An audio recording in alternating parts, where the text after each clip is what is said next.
Stand beside a freight train in any rail yard in the country and look into the narrow gap between two cars sitting quietly coupled together. What sits there is a hand of cast steel, a curled finger reaching out to meet the curled finger of the car behind it, hooked at the knuckle the exact way two human hands lock together when you interlock your fingers and pull against each other with real effort.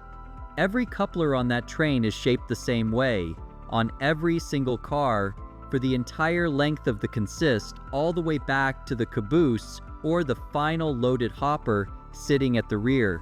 A piece of hardware built to survive hundreds of thousands of pounds of pulling force has no obvious reason to imitate human anatomy so closely and so consistently.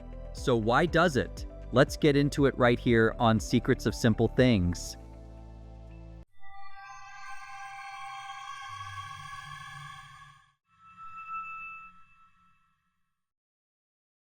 Two multi-ton objects, one hand.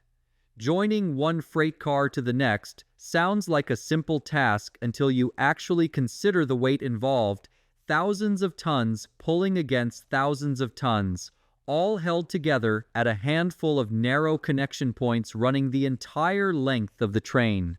For the first 50 years of American railroading, that connection was an iron loop dropped over a heavy pin, hardware simple enough to cast cheaply and replace easily whenever it wore out or broke apart entirely. The flaw wasn't in the metal itself, it was in how that metal had to be operated, which required a human hand to be physically present in the exact gap where two multi-ton objects were about to collide.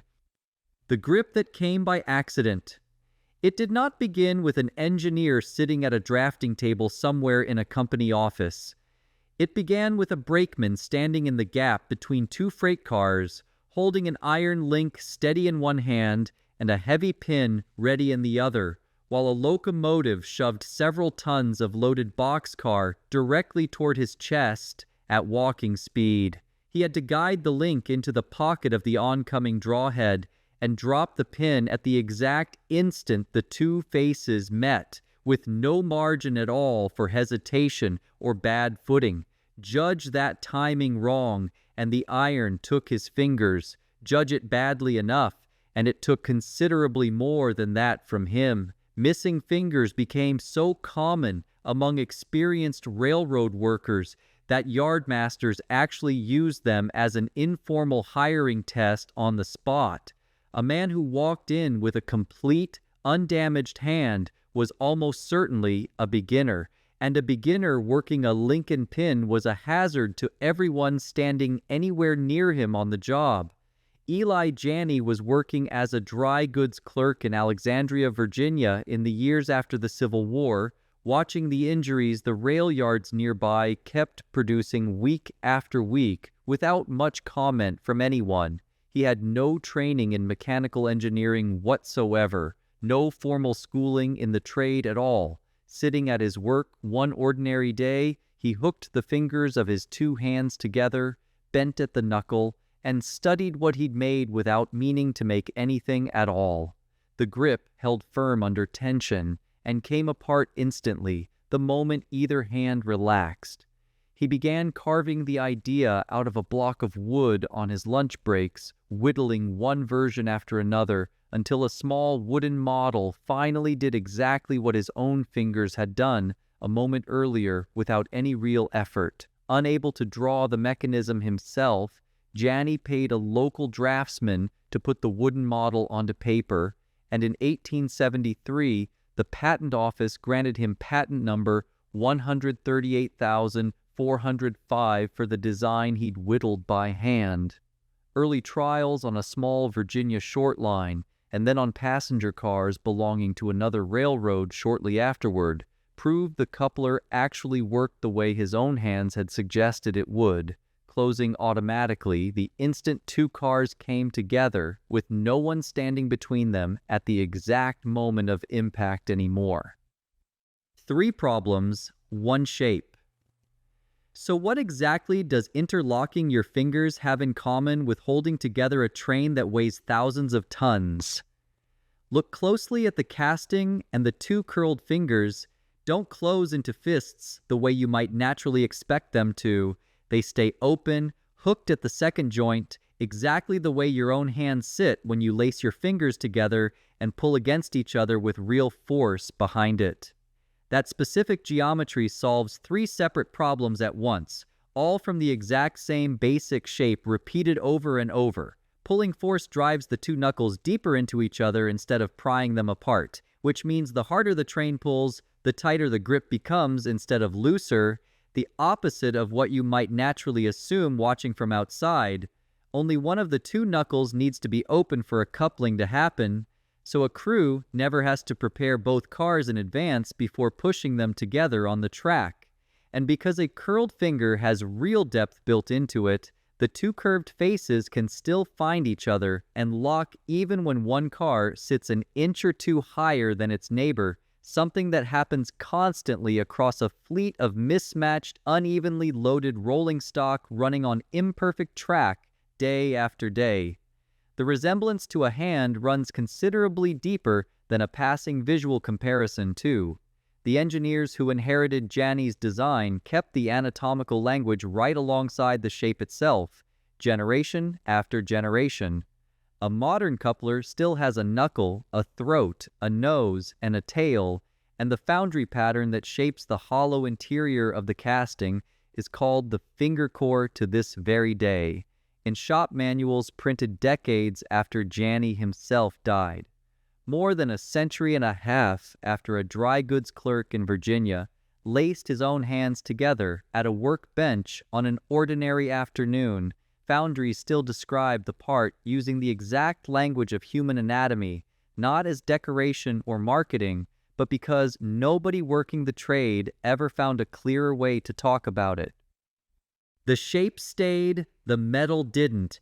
Seeing how closely a modern coupler's outline still matches Janney's 1873 design, it's easy to assume today's version is essentially the same piece of hardware, entirely unchanged since the original patent was granted well over a century ago now. The shape held remarkably steady across all that time, but almost everything else about the part changed substantially in the many decades since. Modern knuckles are cast from far stronger steel alloys, machined to tighter manufacturing tolerances than anything an 1870s foundry could have realistically achieved, and tested against fatigue standards that simply didn't exist anywhere in Janney's own era. The silhouette survived the journey largely intact.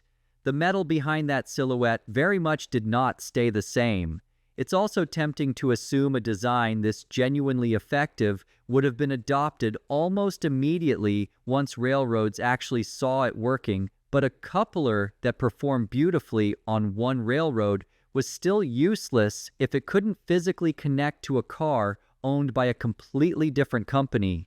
Dozens of manufacturers built their own competing automatic couplers throughout the 1880s, and most of them wouldn't couple to each other at all, which meant cars still couldn't move freely across a genuinely national rail network the way the whole business model depended on. It took years of industry negotiation before railroads finally agreed to standardize the outer profile of the coupling face specifically, so that any car, regardless of which factory had actually built it, could still lock hands reliably with any other car it happened to meet. Hands on the machine. A carman walking the length of a train before departure on a cold morning checks each knuckle by hand along the way, feeling for the specific give that signals a hairline crack somewhere inside the casting, rather than the solid, unyielding resistance a genuinely sound knuckle should offer under that exact same pressure.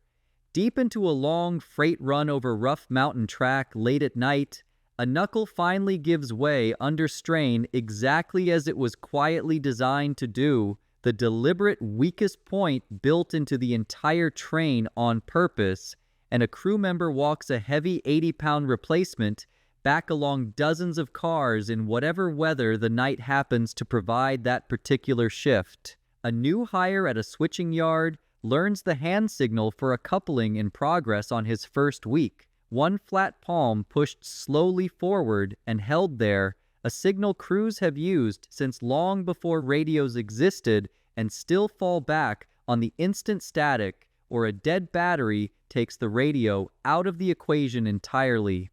At a busy interchange yard where several different railroads meet and hand off equipment to each other every single day, a clerk logs each car crossing from one company's rails onto another's, tracking exactly which railroad now owes rent on which car for however many hours it spends sitting on someone else's track before heading home again. Still holding on. Somewhere along a main line right now, this exact minute, a mile of freight is rolling past, and every single connection holding that train together is a steel hand gripping the steel hand ahead of it, exactly the shape one man made entirely by accident at a workbench a century and a half ago. Janney never built a locomotive himself and never saw much money from what he'd made, selling his rights outright for a modest sum early on and watching from the sidelines ever since. What he left behind instead was a shape that solved its own problem more completely than almost anything else riding on the train, and it's still out there right now, on every single car, one coupler at a time, quietly holding on.